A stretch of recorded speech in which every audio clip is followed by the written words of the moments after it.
What's going on, everybody? Welcome to Brutal Planet Comics. I'm your host, Trey the Brew Daniels. Happy Wednesday to you all. It's time for an episode 4 review of X-Men 97 Modendo / Life Death Part 1.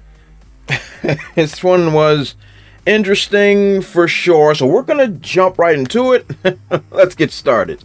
So off the bat, this is a Jubilee episode. Now, for those of the uninitiated, the Jubilee episodes back in the day used to be the filler episodes, and you would try to get through them as quickly as you can. And this is no different. It's definitely a filler episode, but it's still a lot of fun. So the premise is, Jubilee has turned 18, and she wants to go to the arcade to celebrate. Ooh, yeah! I would do the same thing.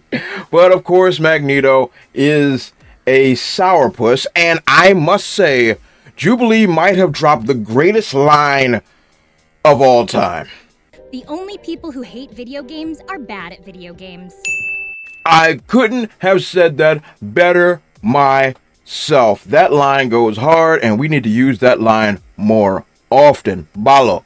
But look what we have in front of us here. The Motendo, a cross between the Sega Genesis and the Nintendo. And look what cartridge is in there. It's the original X-Men game.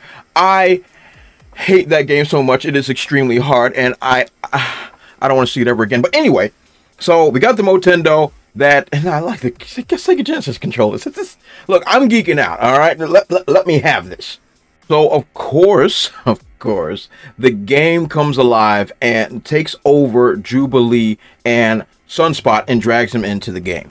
And this game is pretty much all of Jubilee's memories. It goes through a few episodes from the previous season, and when we get our big bad, Mojo, my mans. For those that didn't watch the old show, he always ran a intergalactic, interdimensional television show, and he would capture mutants so he can have ratings, so they can go through all types of cool stuff. Having Mojo, you know, included is really great. He's awesome, awesome villain. I had fun. And as always, Mojo just freaking drips charisma, and and he does a whole lot of cool 90s callbacks. Sure, let's watch it. Who's the boss? Magneto. Storm. Different worlds. Divorce court. Summers versus Gray. That's not X-Men. That's gold, man. It's just, God, he's great. He's great. So basically, he's tired of being in television, is going to the greatest thing of all time, video games. Smart man.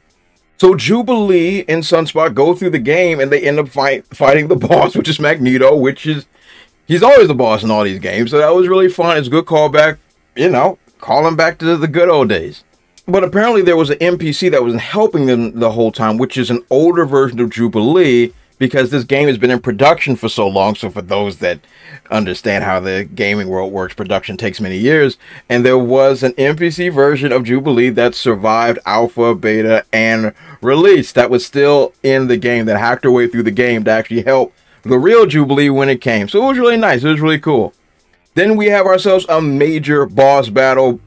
Mojo in his final form, all fat and disgusting. It's great. I love him. I love him when he's like this. And the two Jubilees and Sunspot finally starts using his powers. They team up and defeat him. So they finally escape. Jubilee lays one on Sunspot, and that's how this part ends. And I gotta say, for a Jubilee episode that is definitely completely filler, I had a whole lot of fun. But now we get into Life Death. This is where things lose me a bit, because this is a story arc that needs time. And I know they're doing part 1, part 2, but there's so much missing here. For the uninitiated, there was a comic run of the exact same name of Life Death, where Storm and Forge fall in love, and same thing, she loses her powers, all that great stuff. And this just felt so rushed. They didn't get the time they needed to really flesh things out.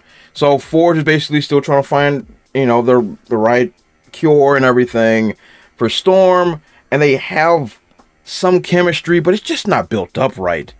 So they go horseback riding, all that romantic stuff, talk about the wind and, you know, all cool Storm stuff, but it's just missing the emotional gravitas for this needed a full 30-minute run, in my personal opinion. So just like in the comic run, Forge takes responsibility for what happened to Storm. Instead of him actually creating the gun that takes her powers, basically he had created the blueprints years ago, and then the government took it from there and created the weapon. But Storm reacts the same way, anger, all that wonderful stuff. It's just not earned. It's just we didn't spend any time with them seeing their relationship grow. There's no time has elapsed. We just don't know how long they've been together, and it just doesn't feel earned. But throughout this episode, there was an owl that kept popping up, and it looks like this owl is evil of some sort. It could be Shadow King. I'm not really sure. Once again, this just didn't get the time it needed to really breathe and grow. This felt really, really rushed for me, and this is pretty much how the episode ends. You know what does have time to breathe? Another seamless transition. I will be at Big Lit Comic Con April 13th and 14th. I can't wait to see you all at the Dulles Expo Center. Totally, what do I think about episode 4? Look, I think the Motendo episode was a whole mess load of fun. Good old-fashioned fun filler Jubilee episode. Really, really excellent. The Life Death really needed time to breathe. This joint should have been a full-on episode on its own. This really needed a lot more development. It felt really rushed, and it felt like it was really just trying to get in and get out. I think that kind of missed the mark there. But overall, I didn't have a bad time. Life Death just needs some more work. That's my thoughts and feelings. Yeah, that makes sense. What do you guys think about episode 4 of X-Men 97? Let me know in the comment section below. And do those great YouTube things. Like, comment, subscribe, and share the video. As always, you guys have been awesome. I'll catch you all next time.